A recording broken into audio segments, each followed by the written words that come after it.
And this is what I wrote the other night. I was having dinner. Everybody that believes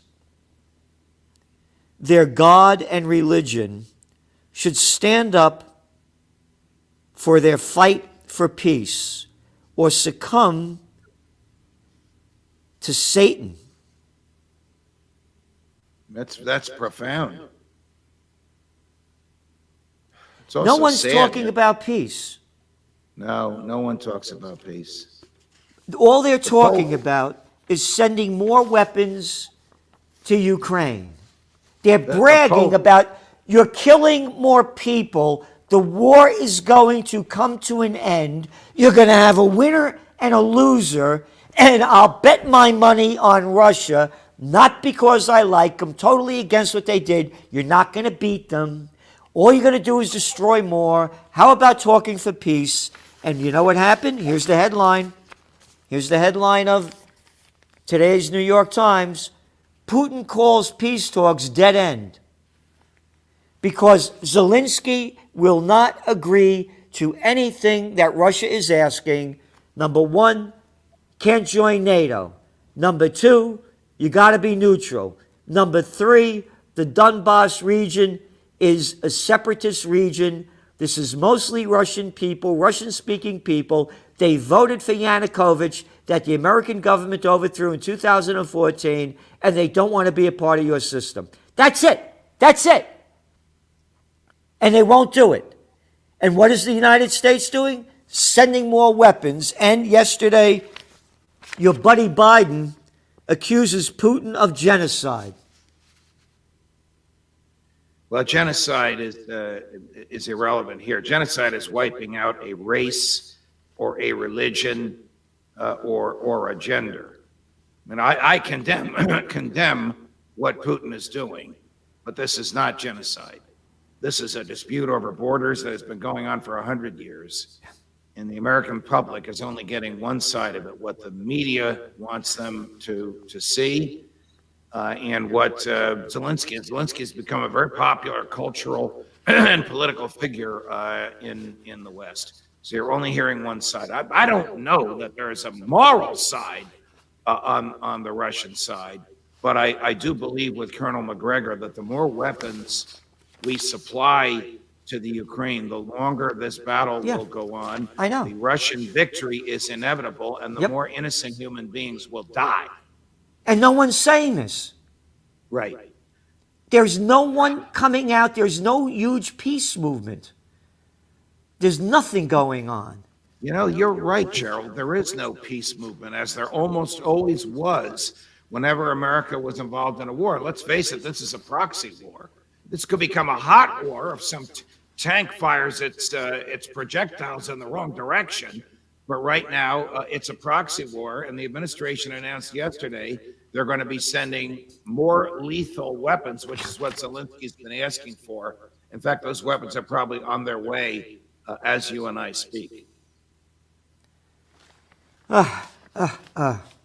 You know, this is. Where do we go? Where do we go? What do we do? Well, I'm starting, I have the Occupy Peace movement, and we're going to have a peace rally on Memorial Day weekend, and that's May 28th, a Saturday, and I hope the judge could make it there as one of the top speaker there. Include me in, you know that. All right.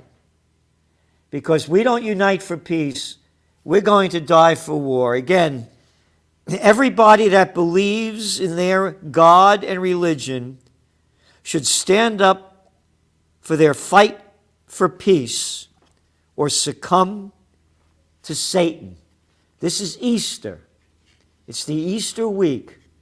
And for all of those of you, regardless of what God you believe in or what religion, Jesus Christ was a warrior for peace. And I joined that club because we have these satanic, crazy people. Could you imagine sending more weapons to kill more people? And it's totally senseless, as Colonel McGregor has mentioned. Well, I forget his name. Oh, Jake Sullivan, who's the president's national security advisor, former national security advisor for Mrs. Clinton, told Jonathan Karl on ABC News on Sunday that the American goal is a diminished Russia with a new government. They, out of their minds, they really think that by killing Russian soldiers, we can bring Western democracy to Russia. I have that article actually right here. Jake Sullivan says U.S. wants a weakened Russia. There you go. That's it. Yep. He goes, he wants to see Russia weakened and isolated. And since Russia invaded on February 24th, the U.S. has pledged $1.7 billion of military aid for Ukraine. And Sullivan also said the U.S. would give Ukraine, quote, the weapons it needs. And here's his other quote. You ready for this? Our policy is unequivocal, that we will do whatever we can to help Ukraine succeed. And we need to keep giving them support, military support. And he goes on, but at the end of the day, what we want to see is a weakened and isolated Russia, a stronger, more unified, more determined West. They're bloodthirsty.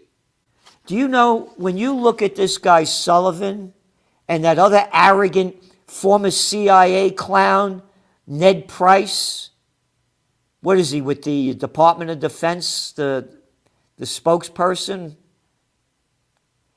They resemble, I looked at the pictures, Goebbels. I am not kidding. You look at their eyes, you look at their face.